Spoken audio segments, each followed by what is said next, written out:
लो माँ, मिलो अपनी बहू से। यही है आपकी बहू। बहुत परेशान थी ना आप मेरी शादी के लिए। लो माँ, मैं भी शादी कर लिया माँ। ले लो, अपनी बहू से मिलो। यही है तुम्हारी बहू, तुम्हारी घर की बहू। प्रणाम माँ जी। खुश रहो बहू, खुश रहो। मैं तो यही चाहती थी कि अपने घर में तुम्हारा स्वागत करूं। सोचा नहीं था कि जिंदगी मुझे ये दिन दिखाएगी। बस यही सोचा था, मरने से पहले अपने बेटे का घर बसा हुआ देख लूं। आज वो भी देख लिया। मैं बहुत खुश हूँ बेटा। चाहती तो थी कि घर पे तुम्हारा स्वागत करती, पूरा अच्छे से तुम्हारे गृह प्रवेश करवाती, लेकिन मैं क्या करूँ, ये सब कुछ मैं नहीं कर पाई। शायद भगवान की यही इच्छा थी। पर अब मैं सुकून से मर तो सकती हूँ। कम से कम मेरे बेटे का घर बस गया। मैं ये देखकर खुश हूँ कि मेरे बाद मेरे बेटे को कोई संभालने वाला तो है। चलो बहू, मैं बहुत खुश हूँ बेटा। और इसे जीवन साथी के रूप में तुम जैसी लड़की मिली, ये देखकर मैं और भी ज्यादा खुश हूँ। मैंने तो कभी ये सोचा ही नहीं था राधा। जब तुम छोटी थी, मेरे घर आती थी, तब भी मैंने कभी ये नहीं सोचा था कि एक दिन तुम मेरे घर की बहू बनोगी। माँ जी, आप बिल्कुल भी चिंता मत करिए। आप जल्दी ही ठीक हो जाएंगी। आप अपने घर में ही मेरा स्वागत करेंगी। देखिएगा, आपको कुछ नहीं होगा। आप मेरी बातों का भरोसा करिए माँ जी। भगवान इतने क्रूर नहीं है। वो हमें आपसे नहीं छीन सकते माँ जी। वो भगवान ऐसा नहीं कर सकते।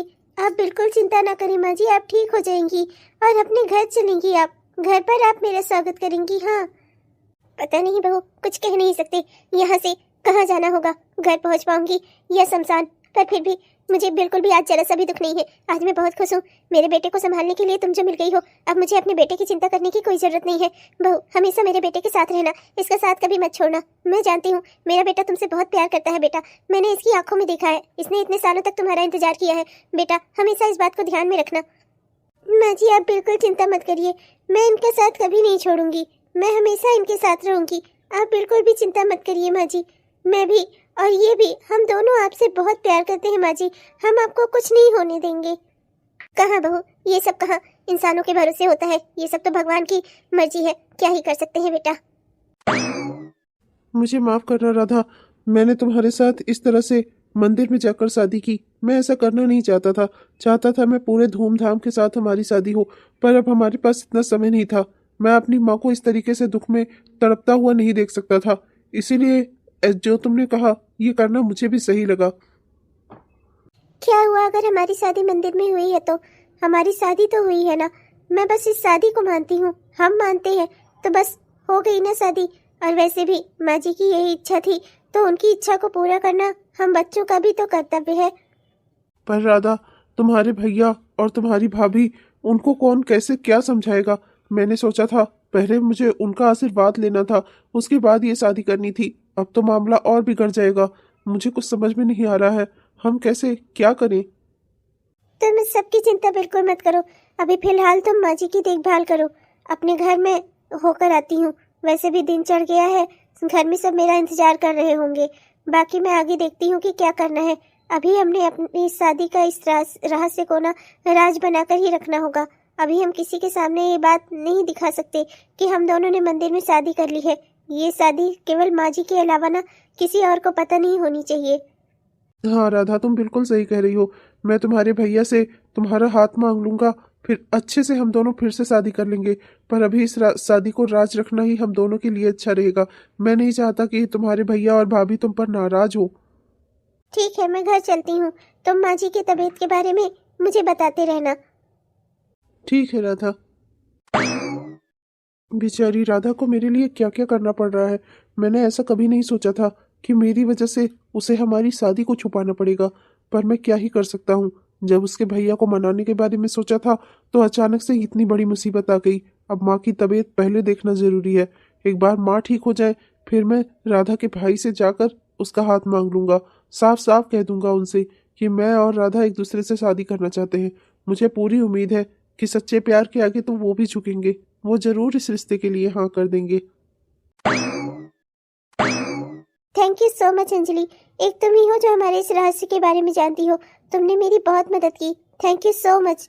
मुझे नहीं लगा था इस मेरे बुरे वक्त में मेरा कोई सहारा बन सकता है, पर तुम हम दोनों का सहारा बनी। Thank you so much Anjali, तुम बहुत अच्छी हो। ओहो, कोई बात नहीं, कोई बात नहीं। पर संग्राम को ये जरूर बोलना। मुझे अगर पहले से पता होता ना कि तुम दोनों एक दूसरे को पसंद करते हो, तो मैं कभी तुम दोनों के बीच में नहीं आती। उसने अच्छा बेवकूफ बनाया मुझे। छोड़ूंगी नहीं उसे मैं। वैसे हूँ तो मैं उसकी रिश्ते में साली ही लगती ना। खैर छोड़ो, मैं वो सब बाद में देख लूंगी। अभी तुम फिलहाल घर जाओ। तुम्हारी भाभी का फोन आया था, वो बहुत टेंशन में थी। कह रही थी कि रात भर से तुम घर नहीं लौटी हो। मैंने भी उन्हें बोल दिया कि आज मेरा एग्जाम है और तुम मुझे पढ़ाना चाहती हो जिससे मैं एग्जाम में पास हो जाऊं। तो वो थोड़ा रिलैक्स मोड में आई, पर तुम्हारी उनसे फोन पर बात ना होने की वजह से ना वो बहुत ही नाराज है। वो कह रही थी कि तुम उनसे बात कर लो और मैं भी उनकी तुमसे बात नहीं करवा पाई। देखो मैंने उनसे अभी तो थोड़ा बहाना बना दिया था कि तुम सो गई हो, तुम अभी वॉशरूम गई हो, पर अब तो कोई बहाना नहीं है ना। अब तुम्हें अपने घर जाना है और अपने आप को और अपना मूड दोनों को थोड़ा ठीक करना होगा। भाभी को मैं संभाल लूंगी, भाभी बहुत ही अच्छी हैं। थैंक यू सो मच, तुमने मेरी वजह से भाभी से झूठ बोला, इतना तुमने हमारी मदद की ना, मैं पूरी जिंदगी कभी भी नहीं भूलूंगी ये बात। चलो फिर घर जाओ, बाय बाय अंजलि। अच्छा चलो ठीक है, पर हमसे तुम बात तो कर सकती हो ना। रात को 8 बजे गई थी, तब से तुम घर ही नहीं आई। मैं और तुम्हारे भैया हम कितना परेशान हो रहे थे। एक बार तुम्हारी फ्रेंड को बोला तो उसने कहा कि अभी राधा सो गई है। एक बार फोन किया तो पता चला अभी वॉशरूम गई है। हम लोग कितना परेशान हो रहे थे तुमसे बात करने के लिए। कम से कम तुम हमसे बात तो कर ही सकती हो, है ना। आई एम सॉरी भाभी, आइंदा से मैं ध्यान रखूंगी। ठीक है, वो तुम्हारे भैया बोल रहे थे राय साहब और उनका बेटा आज या कल में तुम्हें देखने आने वाले हैं, तो तुम अपनी थोड़ी तैयारी कर लो। मैं तुम्हारे भैया से पूछ कर आती हूँ कि लड़के वाले कब आ रहे हैं। मैं भाभी को क्या बोलूँ, इधर संग्राम अपनी माँ की बीमारी में इतना उलझा हुआ है, उससे कुछ कहना मुझे ठीक नहीं लग रहा। अब तो हमारी शादी भी हो चुकी है, मेरी शादी तो हो चुकी है, अब क्या मैं दोबारा शादी करूँगी। मैं ऐसा तो नहीं कर सकती ना। मैं क्या करूं, कैसे समझाऊं भाभी को, कैसे कहूं उनसे। हेलो संग्राम, अच्छा हुआ तुमने मुझे फोन किया। मैं बस वो कहने वाली थी कि राधा,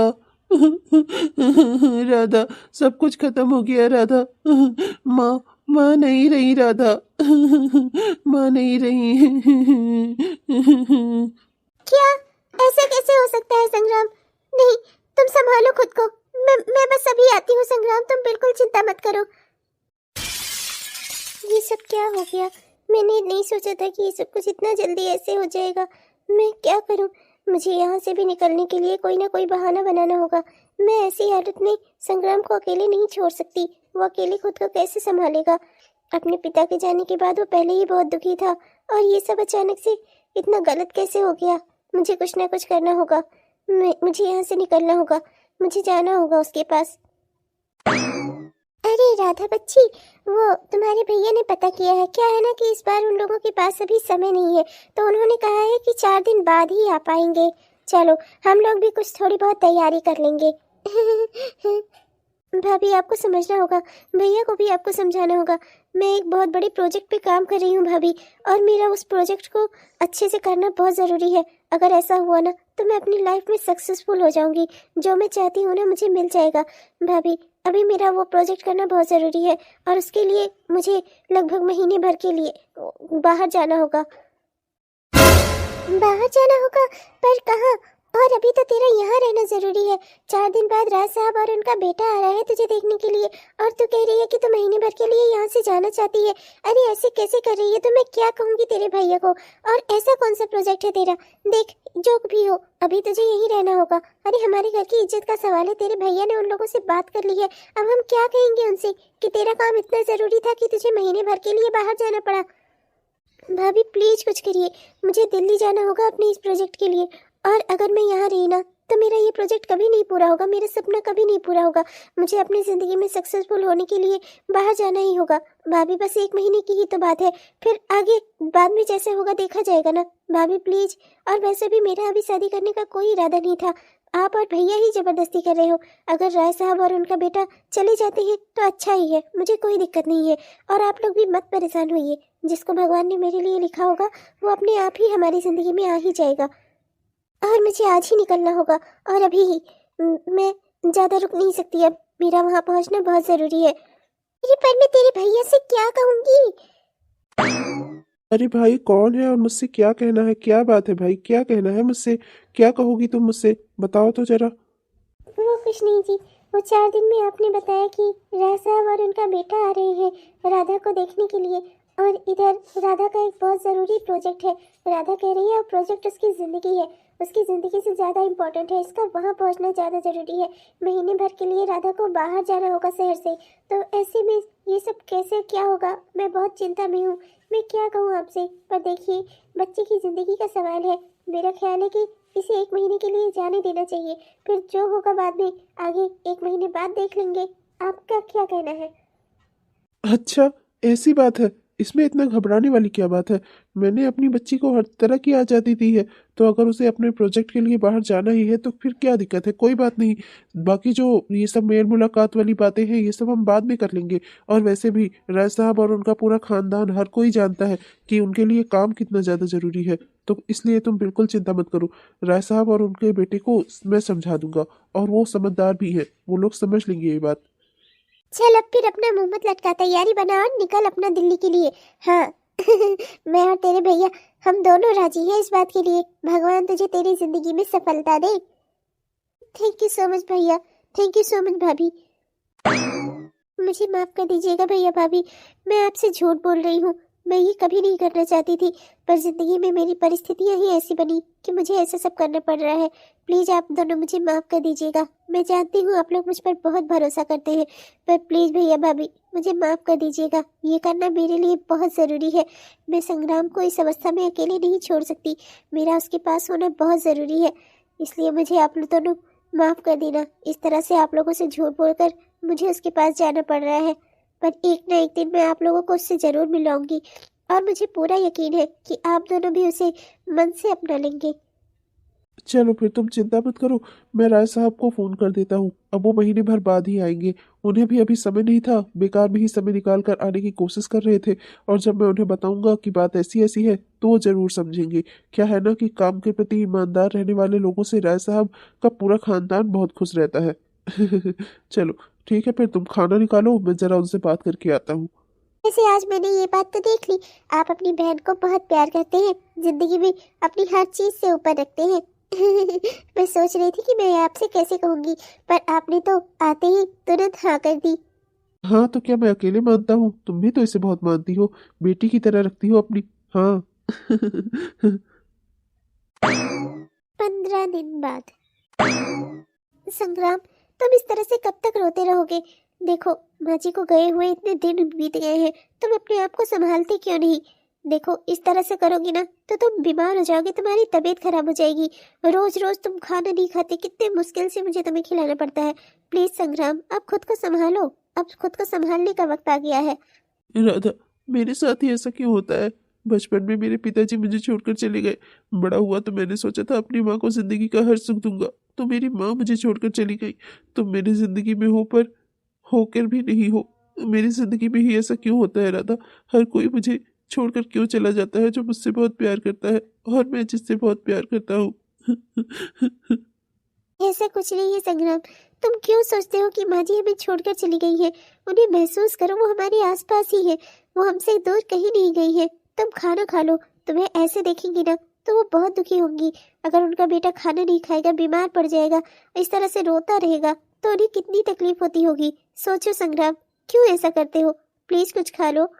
लो संग्राम, थोड़ा सा कुछ खा लो। देखो ना मैंने तुम्हारे पसंद की मिक्स वेज बनाई है। प्लीज संग्राम, थोड़ा सा कुछ खा लो। नहीं राधा, मुझे बहुत डर लग रहा है। कहीं तुम भी तो मुझे छोड़कर नहीं चली जाओगी ना। तुम भी तो मुझसे दूर नहीं चली जाओगी ना। मैं अब किसी और को अपनी जिंदगी से खो नहीं सकता। प्लीज राधा, प्लीज मुझे छोड़कर कभी मत जाना। नहीं संग्राम, मैं कहाँ जा रही हूँ? मैं तो यही हूँ। हमने शादी की है, हमने एक दूसरे का साथ भगवान से मांगा है, तो हम एक दूसरे से अलग कैसे हो सकते हैं? मैं तो यही हूँ तुम्हारे पास, मैं कहाँ जा रही हूँ? कोई तुम्हें छोड़कर नहीं जा रहा है संग्राम, प्लीज संभालो खुद को। नहीं राधा प्लीज। अगर ऐसा हुआ ना, मैं जी नहीं पाऊंगा तुम्हारे बिना। पिताजी भी चले गए, माँ भी चली गई, तुम भी मुझे अगर छोड़कर कहीं गई ना, मैं तो मर जाऊंगा राधा। मैं कहीं नहीं जा रही हूँ संग्राम, मैं यही हूँ। तुम क्यों चिंता करते हो? मैं कहीं नहीं जा रही, और न तुम कहीं जा रहे हो। हम दोनों यही हैं, एक दूसरे के साथ। प्लीज संग्राम, संभालो खुद को। माँ जी कहीं नहीं गई है, वो अब भी है हमारे मन में, हमारे दिल में, इस घर में। तुम बस इन्हें महसूस करो, और ये मत करो, अपने आप को इतना परेशान मत करो। तुम्हें इस तरह से दुखी और भूखा और बीमार देखेंगी तो माँ जी को कितना तकलीफ होगी। तुम ऐसा क्यों कर रहे हो संग्राम? प्लीज संभालो खुद को। मैं जरा दरवाजा देख कर आती हूँ, शायद कोई गेट पर आया हुआ है। मैं देख कर आती हूँ कौन है। तब तक तुम अपने आंसू पोंछो, और हाँ, खाना खाओ। मैं आ रही हूँ। ठीक है।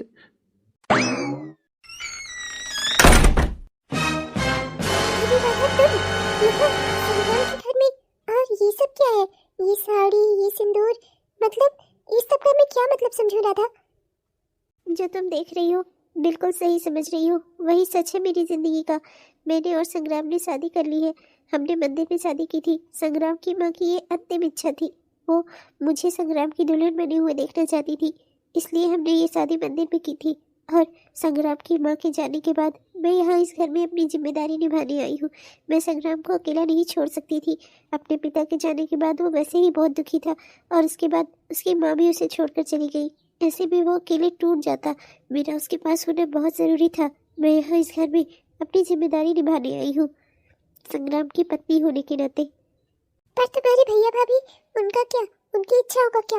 उन्हें तो तुमने इस बारे में कुछ बताया ही नहीं है। मैं तो गई थी तुम्हारे घर, तुम्हारी भाभी बोल रही थी कि राय साहब और उनके बेटे के यहाँ तुम्हारी शादी तय हो रही है, और फिर इस तरह से तुमने शादी कर ली है। ये बात तुमने अपने घर वालों को क्यों नहीं बताई? और अगर तुम्हारा रिश्ता वहाँ आगे बढ़ता गया तो आगे तो बहुत प्रॉब्लम हो जाएगी ना। तुम्हें ये बात अपने घर वालों को भी बतानी चाहिए थी, अपने भैया और भाभी को भी। मैं जानती हूँ भैया भाभी बहुत अच्छे हैं, वो मुझसे बहुत प्यार करते हैं और मैं भी उनसे बहुत प्यार करती हूँ। आज नहीं तो कल वो मेरी बात समझेंगे, पर अभी हालात ऐसे नहीं थे कि मैं संग्राम को उनके सामने खड़ा कर सकती। अभी संग्राम खुद को नहीं संभाल पा रहा है तो हमारे इस रिश्ते को क्या ही संभाल पाएगा। अभी पहले उसका खुद को संभालना जरूरी है, इसीलिए मैं यहाँ पर हूँ। जब सब कुछ ठीक हो जाएगा तो मैं खुद संग्राम को अपने अंकित भैया और भाभी से मिला दूंगी। पर यार, तुम्हारे भैया भाभी तुम पर बहुत भरोसा करते हैं, तुम्हें उनका भरोसा इस तरह से नहीं तोड़ना चाहिए था। मैं घर गई थी तुम्हारी भाभी कह रही थी कि तुम ऑफिस के काम से दिल्ली गई हुई हो, और ऑफिस गई तो पता चला कि संग्राम की माँ की डेथ हो गई है, और इस वजह से तुम दोनों ऑफिस नहीं आ रहे हो। तुम दोनों ने छुट्टी ले रखी है। वहाँ से मुझे पता चला तो मैं संग्राम से मिलने उसके घर आ गई, और मैंने तुम्हें भी बहुत बार फोन ट्राई किया, पर तुमने मेरा कॉल ही नहीं पिक किया। मैं जानती हूँ, और मैं भी अपने भैया भाभी का भरोसा नहीं तोड़ रही। मैं बस अपने रिश्ते को निभा रही हूँ, और तुम बिल्कुल सच जानो, आज नहीं तो कल अंकित भैया संग्राम को अपना ही लेंगे। पर इस समय मेरा उसके साथ होना बहुत ज़रूरी था, और ना वो अकेले खुद को ना संभाल पाता। मैं अपनी भैया भाभी को कोई धोखा नहीं दे रही। संग्राम मेरी ज़िंदगी का सच है, और आज नहीं तो कल भैया भाभी को इस सच से वाकिफ होना ही होगा। और मैं पूरी उम्मीद करती हूँ कि संग्राम भैया भाभी को मनाने में कामयाब हो जाएगा। वो मुझसे बहुत प्यार करता है और मेरे लिए कुछ भी करने को तैयार है। तुम बिल्कुल भी चिंता मत करो। मुझे तो कुछ समझ नहीं आ रहा, पर चलो, जो भी तुम कह रही हो सब मैं मान ही लेती हूँ। बस भगवान करे कि जैसे तुम सोच रही हो सब कुछ वैसे ही हो जाए, कुछ इसमें कोई गड़बड़ ना हो। बस कोई गड़बड़ नहीं होगी। बस एक बार यहाँ सब कुछ ठीक हो जाए तो मैं खुद संग्राम और अपने बारे में भैया और भाभी को बता दूंगी। एक बार संग्राम ठीक हो जाए ना तो वो खुद अंकित भैया को मेरे बारे में बताएगा, और वो भैया और भाभी को मना लेगा। मुझे उसके ऊपर बहुत भरोसा है। चल फिर ठीक है। अब वो कैसा है? अब वो ठीक तो है ना? मैं बस उसका हालचाल लेने ही आई थी। सब ठीक तो है ना? मैंने सोचा यहाँ पता करके मैं तुझे भी फोन कर दूंगी फिर से, शायद तू मेरी कॉल उठा ले। अभी वो बिल्कुल भी ठीक नहीं है। बहुत मुश्किल से ही उसे खाना पानी खिलाना पड़ रहा है। बहुत मुश्किल हो रही है। वो बहुत टूट गया है। अपने पिता के जाने के बाद वो जिंदगी में वैसे ही अकेला हो गया था। एक उसकी माँ ही उसका सहारा थी। उनके इस तरह से अचानक से जाने की वजह से वो अपने आप को बिल्कुल अकेला महसूस कर रहा है। बस अभी मैंने किसी तरह से उसे खाना खिलाकर सुलाया है। यार, तो बिल्कुल चिंता मत कर, मैं तुम दोनों के साथ हूँ। किसी भी तरह की कोई जरूरत हो ना तो मुझे जरूर बताना। तुम उसका ख्याल रखना। मैं चलती हूँ।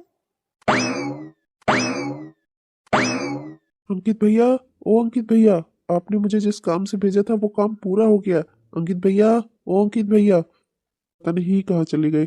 ऐसे उल्टे सीधे काम पकड़ा देते हैं मुझे। इनकी वजह से मुझे 20 दिन अपनी राधा से दूर रहना पड़ा। उसकी एक झलक तक नहीं देखी है मैंने। बिल्कुल मेरा एकदम दिन खराब हो जा रहा है और मेरा मूड भी। मैंने सोचा था इस तरह से आवाज लगाऊंगा तो अंकित भैया, राधा होगी घर में, वो निकल कर आएगी मेरे सामने, पर अभी तक तो कोई भी नहीं आया। मैं तो डर ही रहा था इतने दिन में वो राय साहब और उसका लड़का आकर कहीं इस रिश्ते के लिए हाँ न कर दे। जब तक मैं यहाँ हूँ मैं कभी भी राधा की शादी किसी और से होने ही नहीं दूंगा। मुझे अपना प्लान बनाना ही होगा, पर अभी मुझे ढूंढना होगा आखिर राधा गई तो गई कहाँ। वो अभी तक मुझे दिखी क्यों नहीं घर में। अंकित भैया, ओ अंकित भैया। अरे सुधीर, तुम आ गए? तुम्हारे अंकित भैया तो अभी घर नहीं है, वो तो अपना बाहर गए हुए हैं किसी काम से, पर वो तुम्हारा इंतजार कर रहे थे सुबह से। वो कह रहे थे तुम्हें जो काम पकड़ाया वो तुमने किया कि नहीं। उनके पूरे चुनाव का दारोमदार अब की तुम्हारे ऊपर ही है, तो तुमने उनका काम किया कि नहीं। नमस्ते भाभी। भैया मुझे कोई काम दिया मैं करूँ, मैंने कर दिया था। पर भाभी घर में बड़ी शांति लग रही है। मैंने भैया का काम कर दिया है। अंकित भैया होते तो वो बहुत खुश होते, पर घर में बहुत शांति लग रही है। लगता है आप अकेले ही हैं और कोई नहीं है घर में। क्या राधा कहाँ गई? अरे हाँ, घर में तो शांति ही होगी। चहलकदमी करने वाली हमारी बहन जो नहीं है। मैं बस यही गया था पास में ही, तुम्हारी कार खड़ी देखी तो मुझे पता चल गया कि तुम आ गए हो। बस मैं तुरंत ही आ गया। बताओ मेरा काम हो गया?